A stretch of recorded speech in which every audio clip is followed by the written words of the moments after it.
Hola, muy buenas. Os damos la bienvenida a Radio Aleris, tu podcast de alimentación.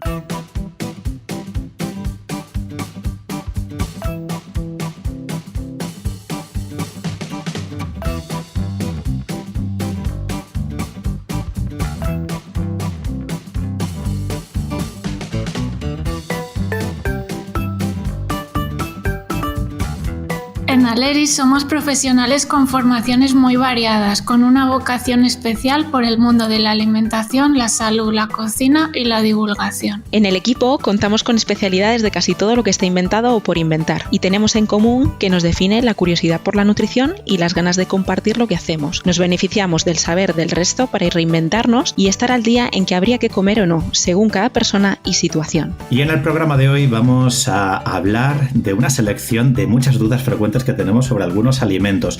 ¿Cómo cuentan los guisantes? ¿En qué grupo está la patata? ¿Sabíais que los cacahuetes son en realidad legumbres? Hoy venimos a hablar de estos alimentos que no son lo que parecen, como diría ese refrán de oro parece, plata no es. Y qué mejor forma de empezar que trayendo una pregunta que nos ha llegado al WhatsApp del programa. Aquí la tenéis. Muy buenas, he descubierto hace poco vuestro podcast de Centro Aleris y he visto que aceptáis preguntas por audio, así que quería lanzaros una primera pregunta que siempre he querido hacer. En tema de alimentación para población general, tanto omnívora como vegana, me gustaría saber en qué gran grupo de alimentos entrarían las setas y champiñones, si en proteína, hidratos o quizá en parte de verdura. Es algo que me he preguntado desde que os sigo en vuestras conferencias y podcasts sobre nutrición, sobre todo porque mencionáis que, por ejemplo, en dietas veganas las legumbres se tomarían como la fuente principal de proteína, pero en dietas omnívoras se pueden utilizar tanto como fuente de proteína como fuente de hidratos. Y en las setas siempre me he preguntado en qué grupo entrarían estos alimentos a la hora de planificar un menú para la semana o un plato. Y para responder a esto, tengo al otro lado de las ondas a Laura Llorente, a Alejandra Benito, compañeras, dietistas nutricionistas de Aleris Madrid. ¿Quién empieza contestando a nuestro oyente con esta duda de las setas, por ejemplo? Pues me voy a atrever yo, si te parece. Vamos a decir, a nivel de composición, digamos, nutricional, si nos vamos, digamos, a unas tablas de información de composición, la verdad es que el contenido mayoritario, su composición mayoritaria son en hidratos de carbono. Tienen aproximadamente pues unos 4 gramos aproximadamente por 100. Y de proteína, ¿vale? Para, digamos, ayudar un poco también a este oyente, que tenemos ahí un poco en plan si contaba también como proteínas de origen vegetal, pues casi apenas no tiene, digamos, composición, tiene aproximadamente 1,8 gramos por 100. Y lo que podemos destacar también muy importante es su contenido acuoso. Uh-huh. Entonces, ¿dónde, digamos, las encontramos? Principalmente las contaríamos como verduras, ¿vale? Por su alto, digamos, o su principal composición, digamos, de hidratos de carbono. Pero recordamos un poco que la diferencia con las verduras originarias es que, pues, los hongos no tienen clorofila y no realizan, digamos, la fotosíntesis como se pueden ser, digamos, otras plantas. Pero en este caso lo pondríamos como verduras. Más parecido, ¿no? Le diríamos al oyente también, ¿en qué grupo? Pues oye, pues un grupo propio, porque son así como diferentes. Y lo que le recordamos también a veces a los pacientes, que aunque se parecen mucho a las verduras, no olvidemos que no tienen tanta cantidad de fibra, que ahí nos está faltando un nutriente súper importante. Sí. A mí me gusta siempre decir también que los hongos es como una especie de dar un refuerzo a los platos, ¿no? Mira, un plus sin mucho contenido calórico, sí, que está interesante. Efectivamente. O sea, puede interesarnos, por ejemplo, ¿en qué situaciones? Pues en pacientes que estén haciendo una dieta con bajos contenidos en hidrato de carbono, pues los hongos pueden entrar, digamos, en escena, ¿no? Porque comparado con, por ejemplo, con el brécon, pues tiene casi la mitad. Entonces puede ser una idea también en este tipo de situaciones. Y también en un nutriente, y también abrimos el melón de las dietas vegetarianas y veganas que comentaba el paciente, Alejandra, es uno de los pocos alimentos no animales que tiene un buen aporte de vitamina D, que por eso también las hace bastante interesantes. De hecho, salió un estudio de tecnología de los alimentos reciente muy chulo en el que mostraba que si algunas setas antes de comértelas las dejabas al sol, aumentaba su cantidad de vitamina D. ¿Qué le decimos también al oyente de este tema que hacen las legumbres en una dieta, el papel que juegan en una dieta, tanto convencional como vegana? Bueno, en este caso al final tenemos que saber que las legumbres son una una fuente de proteína, además de buena calidad, y aunque a veces hay esta confusión porque sí que nos van a aportar también fibra y tienen una parte de hidrato de carbono, al final las vamos a clasificar siempre como proteína. En una dieta vegetariana o vegana, por supuesto, van a ser la fuente principal, pero también incluso las podríamos utilizar en dietas omnívoras como una parte de proteína, ¿no? Y así reducir también el consumo de proteína animal, que también sería interesante, no solo para la salud, sino también para la sostenibilidad, ¿no? Y qué bueno que lo que aportan, al final lo aportan en los dos tipos de dieta, ¿no? Que nos decía el oyente. Parece que se usan de forma diferente en dieta convencional. Oye, no, tanto ese aporte de hidratos como de proteína es en las dos. Cuando hablamos de fuente de hidrato de carbono, lo que se le viene a la mente, a la cabeza a las personas son como los cereales. ¿Os ha pasado alguna vez que la gente se piense que algún cereal no es cereal, sino que se piense que es verdura o algún tubérculo, ¿no? Porque el caso de las patatas a veces se confunde, ¿no? ¿Cuándo os pasa esto en consulta? Pues esto es bastante habitual. Yo creo que hay una ligera confusión un poco con aquellos alimentos que se obtengan de la tierra. Es como que todos son verduras, ¿no? Y por ejemplo tenemos el maíz, que también va como en acompañamiento de las ensaladas, ¿no? Y es como, no, si yo tomo maíz con la ensalada y dices, no, es que estamos aportando, digamos, hidratos de carbono, y es cuando puede haber cierta, digamos, controversia con respecto a este alimento, pero recordemos que es un cereal y es un hidrato de carbono, en este caso, que habría que consumir, dependiendo un poco de cada paciente, igual, pues mayor o menor cantidad, en función también de la actividad física que hagamos. Sí, también creo que en el caso del maíz, como se suele incorporar a la ensalada, que no tenemos como la costumbre de comerlo como un acompañamiento, pues una mazorca de maíz y tal, les resulta como más lógico pensar que es una verdura, porque al final la mayoría lo incorporan a una ensalada o a 4 elaboraciones más y no lo comen, pues eso, como acompañamiento. Entonces quizás por ahí también venga la confusión y lo interpreten como verdura. Echarlo en un bol es peligroso. Sí, y otra cosa que ocurre mucho, no sé si con pues gente más internacional, por ejemplo, gente que venga de Sudamérica, que lo utilizan mucho más que nosotros, y quizás pues nosotros no lo tenemos en cuenta, como ha dicho, digamos, Alejandra, digamos, en nuestros platos, pero bueno, para ellos es como nuestro pan, por ejemplo. Bueno, de hecho, una de las confusiones muy frecuentes, que también es uno de los mayores aportes en hidratos de carbono en Sudamérica, como es la papa, en muchos países, ha tenido que hacerse incluso alguna aclaración en guías alimentarias. Es decir, el famoso plato de Harvard, en la parte de verduras, tiene una llamada de atención que dice: la patata no cuenta como verdura. En una guía alimentaria tiene esa exclamación como: oye, por favor, no confundáis. Esta sigue pasando. La gente, a ver si cuela, dice: tomé patatas fritas, vienen de debajo de la tierra. Ah. Sigue pasando, o sea, yo pensaba que esto ya no pasaba, pero pasa, o sea, es como, bueno, incorporé la verdura y ya estaba como la ración de, o sea, incorporé la patata, perdón, y ya estaba como la ración de verdura. Y es como, bueno, tienes que entender que la patata, además, en el plato de Harvard y en cualquier guía aparece como grupo de hidrato de carbono, porque al final es lo que aporta hidratos de carbono, que puede ser un alimento interesante, pero que es importante que no lo confundan con una verdura, porque es que no tiene nada que ver. Sí, y además también, como hay otras elaboraciones, por ejemplo, puré de patata, ¿no?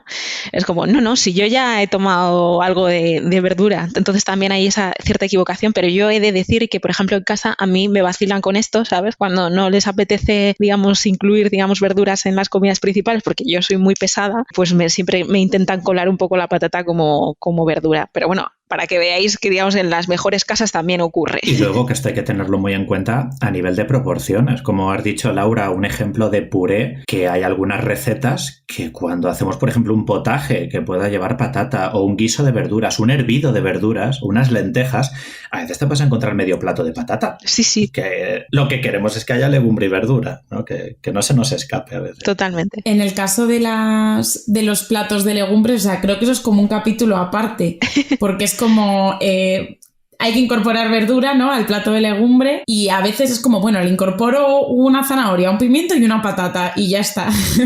Y eso lo reparto para 4 o 5 personas. Claro, así sí lleva verdura, pero habría que incorporarle algo más, y además lo que acabas de decir, ¿no, Aitor? Que la patata está genial, pero que no es una verdura, no te cuenta como esa parte de verdura, y al final acaba viendo más patata que otra cosa, y verdura se queda, pues eso, en 4 cachitos que casi tienes que pescar con la cuchara.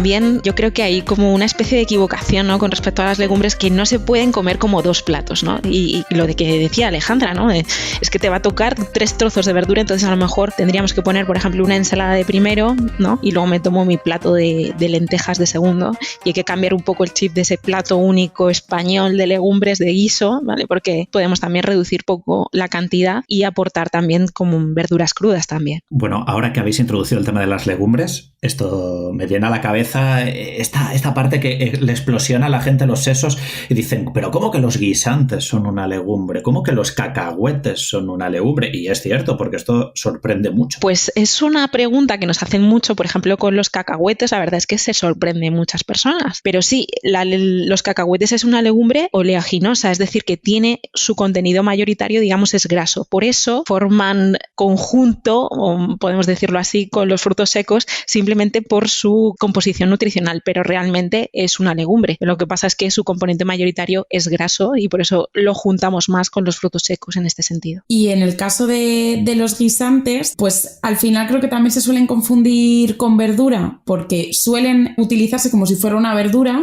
pues en las menestras o salteados con cachitos de jamón, que suele ser bastante típico, y es como ya he cubierto mi parte de verdura. Y es importante entender que no son verduras, son una legumbre, porque al final su contenido en fibra, su contenido en proteína es mucho más alto que el de una verdura. Quizás podríamos cambiar un poco también el chip, ¿no? Un poco con lo que decía Laura, de, bueno, hay que empezar a incorporar más verduras. Si ya sabes que el guisante es una legumbre, pues empezar a combinar platos, alejarnos de ese plato de guisantes con jamón y empezar a combinarlos pues con algo más de verdura, pues un calabacín, una cebolla, algún fruto seco incluso, que es algo que normalmente no utilizamos y que también puede ayudarnos para enriquecer ese plato, y empezar a darle una nueva vida al guisante, que siempre lo cocinamos igual, hacer también hummus de guisantes, que también lo podemos hacer.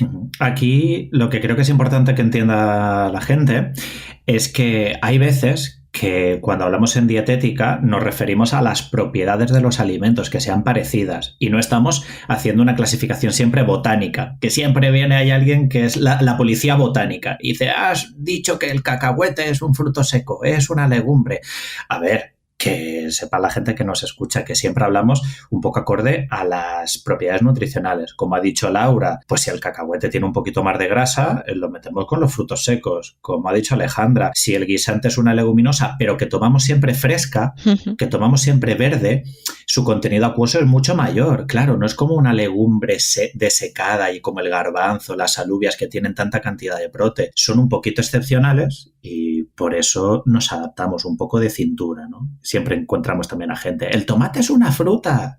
No, el tomate es un fruto botánicamente, pero no cuenta como una fruta, como una naranja, una mandarina o una ciruela, ¿no? Totalmente. Y dentro también de esos guisantes que hemos hablado, podemos hablar también de las habas, que las habas, digamos, son legumbres frescas. Como ha dicho Aitor, pues el contenido proteico no es tan elevado como las legumbres secas, pero que creo que son interesantes también a la hora de incluir, digamos, también en los platos. O incluso un snack entre horas. Imagínate unos altramuces. Efectivamente. Que puedes tomar altramuces entre horas y fíjate, legumbres mientras estás viendo un capítulo. Y nos pasa, por ejemplo, en los mix estos de frutos secos, ¿no? Que siempre ponen, pues eso, los garbanzos, ¿no? Los altramuces y tal, que dice, joder, ¿por qué me mezclan todo esto? Pues muchas veces es por su contenido más o menos parecido también, y que pueden ser, digamos, snacks de forma diferente. Sí, bueno, también al final creo que con los snacks quizás la gente se limita solo pues a la fruta y algún bocadillo o algún sándwich, y oye, saber que las habas se pueden comer. El hummus también es una buena opción para meter entre horas, que no solo nos tenemos que limitar a esos alimentos, sino que si ampliamos un poco las ideas, podemos incluir otras opciones igualmente interesantes. Más excepciones así que se me ocurran, que quiero que habléis. De las frutas, hay algunas frutas que son muy diferentes al resto, ¿no? Por su contenido en grasa.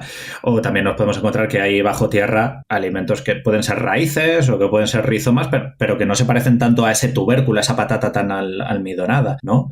Hablándonos de frutas que sean excepcionales. Pues por ejemplo tenemos el aguacate. El aguacate es una fruta, pero su composición, digamos, nutricional, el contenido mayoritario es una grasa monoinsaturada. Entonces pasa igual que con el cacahuete, que las juntamos más, digamos, con las grasas que con las propias frutas, que recordamos un poco, las frutas son ricas en hidratos de carbono. Sin embargo, el aguacate en este sentido no entra podrá formar parte de ese grupo. Entonces, como tú bien has dicho, Aitor, pues hay que clasificar según esa composición nutricional. En el caso, por ejemplo, de la zanahoria, que al final sí que es una raíz, creo que aquí sí que está bastante claro que la gente lo suele clasificar como verdura, pero es verdad que no aplican la misma lógica que con la patata. Pero bueno, creo que aquí sí que está bastante más claro que es una verdura y que la incluimos como tal. También hay otros ejemplos, ¿no? Podríamos decir parecidos.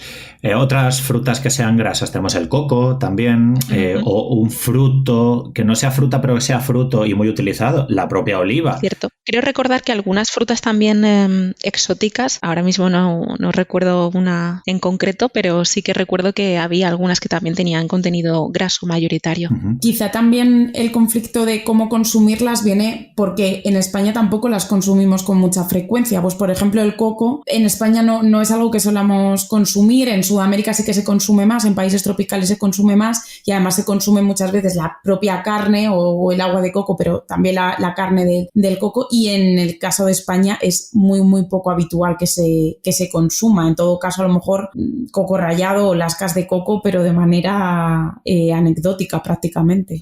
Sí, un poco por sostenibilidad, ¿no? También. Justamente. Pues sí, prefiero consumir, digamos, fruta de temporada, que es también un mensaje que lanzamos a todos los pacientes y a todos nuestros oyentes de hay que consumir frutas y verduras de temporada y de cercanía. Un poco también con el hilo del aguacate, porque ahora hay como un boom con el aguacate, que es verdad que es un alimento súper saludable, queda súper bonito en Instagram con la foto de la tostada de aguacate, pero que es verdad que podríamos esforzarnos en que al menos fuera de cercanía, que estuviera en un punto óptimo de maduración, que va a estar mucho más rico, porque al final va a tener mucho más sabor, que tenerlo que traer desde la otra punta del mundo, fuera de temporada, pues quizás no esté tan rico, porque la maduración evidentemente no es la misma, y eso también tendríamos que tenerlo en cuenta, no solo con el aguacate, sino con el resto de frutas y de verduras también. Aprovechemos además que en un país como España se pueden cultivar un montón de frutas tropicales, que tenemos zonas como Costa Tropical, la Sarquía o Baleares, que hay pues plantaciones de aguacates, de chirimoyas,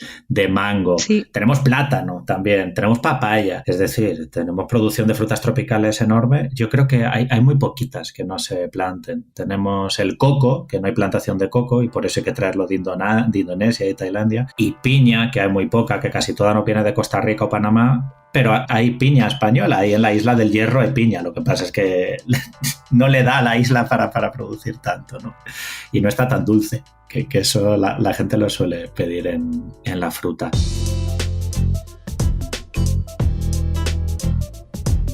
Yo cerraría con otra de las cuestiones que también ha dicho el oyente, y así terminamos este primer capítulo con la llamada de WhatsApp. Gracias por la participación. Que es un poco lo de dietas omnis, dietas veganas, que a veces viene bien recordar, oye, que aunque a las dietas veganas les llamemos dietas basadas en vegetales, también hay otros productos que no son necesariamente vegetales y que no son de origen animal. Es decir, comemos bacterias, comemos hongos, comemos esas setas, hasta la levadura nutricional, ¿no?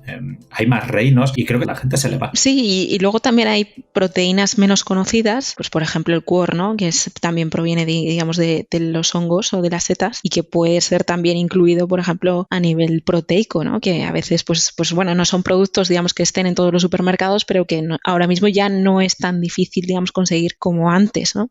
Entonces, siempre animamos a todos, ¿vale? Consumir, digamos, una variedad un poquito mayor, y eso también, la educación nutricional por parte, por ejemplo, de estos podcast, pues que da, digamos, a conocer ese tipo de productos. Y también tener en cuenta, porque a veces a mí me da la impresión de que cuando hablamos de dieta vegana o vegetariana, la gente cree que son alimentos solo para vegetarianos o veganos y nada más lejos, ¿no? Que al final esos alimentos los podemos incluir el resto de la población general los puede incluir en su alimentación diaria, reducir también así el consumo de alimentos de origen animal y variar mucho más su alimentación y a la larga hacerla también un poquito más saludable y más sostenible, ¿no? Pero que bueno, que es verdad que no sé si os pasa que seguro que si en consulta le hablas a lo mejor del tofu a una persona omnívora y te dice, no, eso no es para mí, y es como pruébalo porque quizá te guste y puedas incluir un alimento nuevo, o sea que por ahí también animar a la gente a que pruebe ese tipo de alimentos y que los incluya. Y que en realidad, para terminar también un poco con esto, cuando decimos que los pacientes veganos o vegetarianos tienen que basar su alimentación en plantas, En realidad, en omnívoros pasa igual, o sea, quiero decir, cuanto más reducción, digamos, de proteínas, digamos, de origen animal, pues tendremos también unos beneficios, ¿vale? Pues, por ejemplo, con el aumento de consumo de legumbres, que no se nos deben olvidar. Completamente. Así que nos quedamos con el mensaje de que sí que tiene que ser siempre dieta basada en vegetales, pero que ya que hemos hablado tanto de botánica y clasificaciones, ahí hay otros reinos para quien le guste, que lo único que hace la dieta vegana es dejar fuera el reino animal, pero se puede añadir el reino fungi con las setas, el reino protista con las algas y el reino monera con las bacterias. ¡Hala! Ahí tenéis reinos para elegir sí. los que hagan falta. Pues nada, yo creo que vamos a invitar a la gente a que nos deje más audios por WhatsApp, más cómodo imposible, al 911 37 38 42. Repito, 911 37 38 42. Muchas gracias por escucharnos y escoger a Aleris para aprender sobre nutrición. Muchas gracias, Laura. Gracias a ti. Y gracias, Alejandra. Gracias a ti y a todos los que nos escuchan. Hasta luego.